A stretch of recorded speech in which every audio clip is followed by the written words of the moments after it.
ஐயாவுன் கோவிலிலே எப்பொழுதும் நெய் மணக்கும், அழகாவுன் சேவடியில் புஷ்பங்கள் நிறைந்திருக்கும்.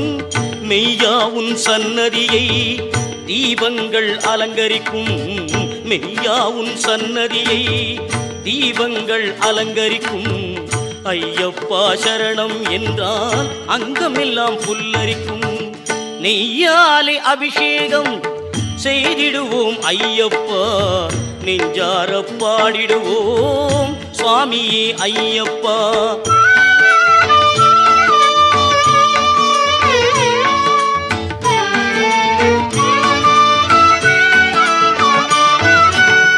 பொன்மாலை பொழுதினிலே பம்பை நதி கரையினிலே பொற்பாதம் போற்றி வந்தோம், பம்பா விளக்கேற்றி வைத்தோம், பந்தளத்து மணி விளக்கே